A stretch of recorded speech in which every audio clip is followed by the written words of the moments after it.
Hello everyone, this is Jason Lee, Logistic Commercial Support Manager, work at Service Office for Czech, Hungary, Slovakia.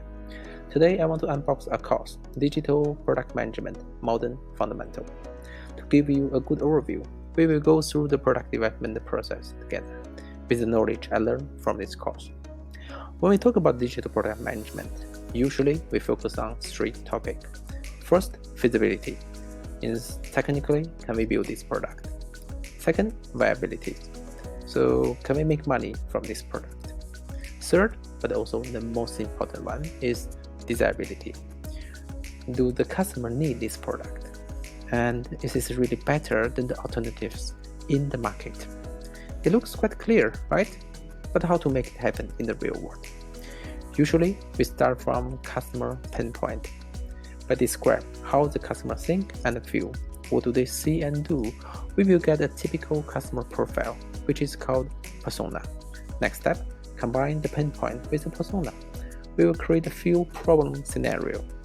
And usually, this process can bring us many ideas if we could add our empathy and creativity. Until now, we have finished the first process. Discover and transfer the customer pain point into potential solutions. We call this process as design thinking. Now we have entered the second process to test if our idea can fit the market needs. First, create a hypothesis for each idea. For example, if we try this idea on a persona, will they respond in a certain way?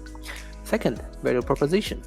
We will build minimum viable product to test each hypothesis so that we can test really fast and with super low cost. Third, after testing for each MVP, we need to decide if the idea will preserve or pivot. So this process, we call it lean startup.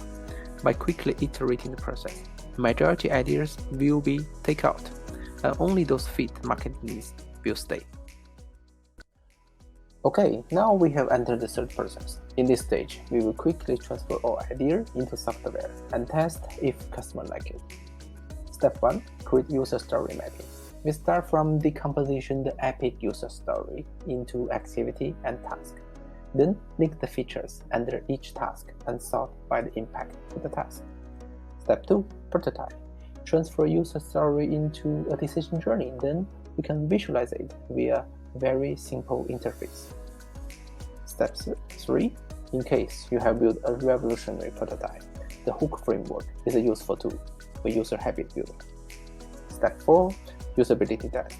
We will go through the epic user story with the user so that we can check if the prototype can simplify their work. So this is the process of Agile. By iterating this process, we will build quick, efficient, and continue improving product.